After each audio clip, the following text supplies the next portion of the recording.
Good morning. This is Parag Nivetio from Easy Funding Solutions, an SBA certified project finance company out of Metuchen, New Jersey.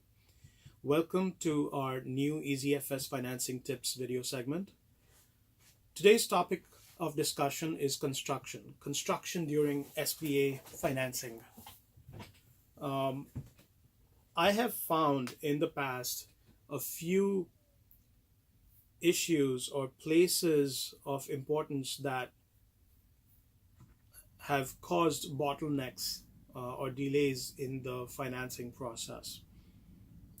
One, when your project has construction or leasehold improvements in the loan, make sure that you get help from an AIA certified general contractor. I've run across situations where people have said that Praga can get the job done, or I have friends who I can sub out the work to and get the job done. That's the wrong approach.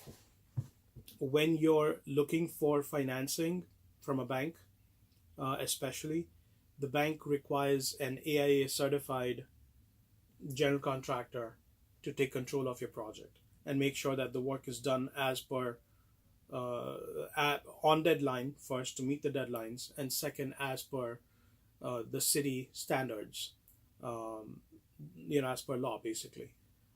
So yes, you cannot do the construction work on your own.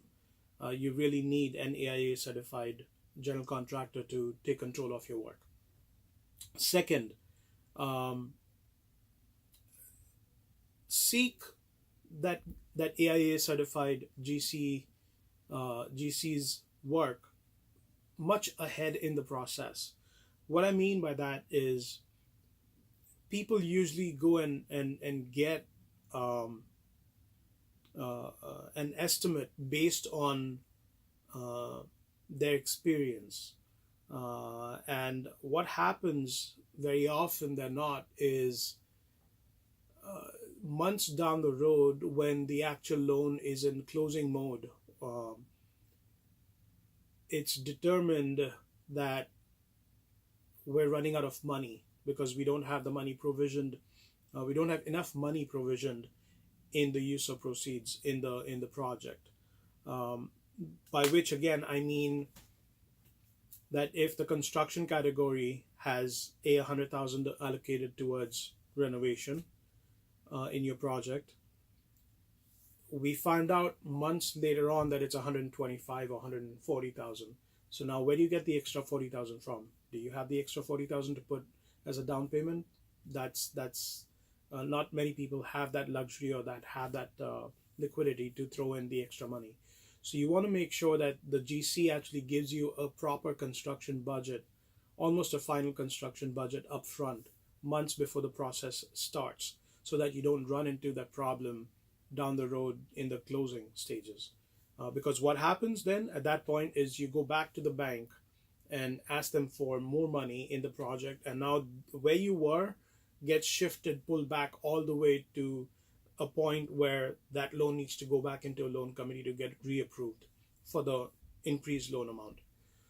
So in a nutshell, again, make sure that you have the right AIA certified GC to help you with the project. One. Second, make sure that you get a written budget, almost a final budget.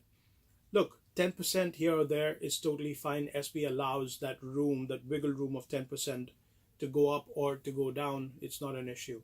But what you don't want is to be off by 40, 50%. Sometimes I've seen 30, 35, 40% of a difference of an increased budget. So that's a problem that I'm helping you guys, advising you guys to avoid.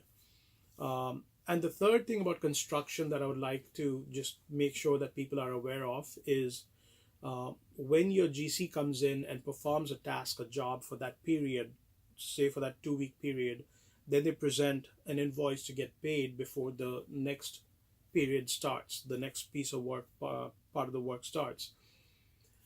They have to submit the invoice to the bank. The bank has to send a third-party neutral inspection company, an inspector, to go out and validate the work. make sure that the work was done as per A, the contract, B, within, construction laws, if you will, for that state, and third, everything is done the way it's supposed to have been done. Um, the bank is protecting your best interest in this.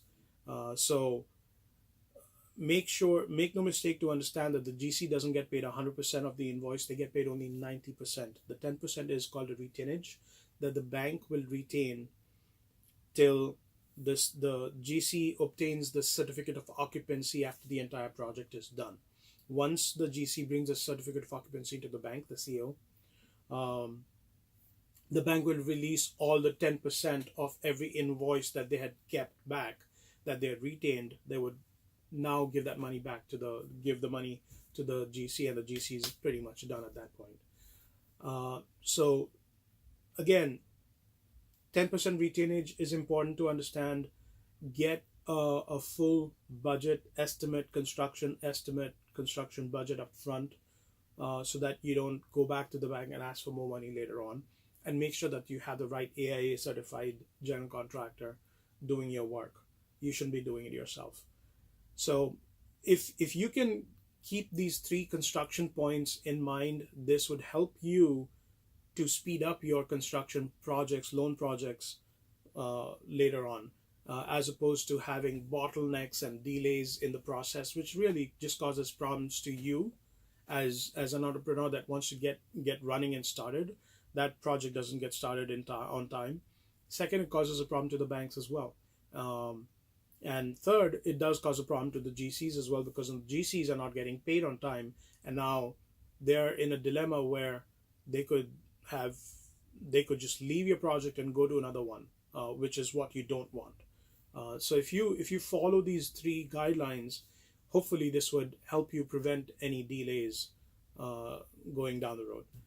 This is Parag Nevatia from Easy Funding Solutions, signing off. But let me give you our contact numbers. If you have any questions, or if you think we can help you with any kind of advisory or any financing projects, call us at 732-372-7742, or go to our website at www.fundingsolutions.com, or you can send me an email at pnevatia, pnevatia at easyfundingsolutions.com.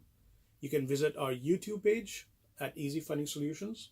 You can go to our Facebook page at Easy Funding Solutions, or find me on LinkedIn as well. Thank you so much. Have a nice week, guys. Bye-bye.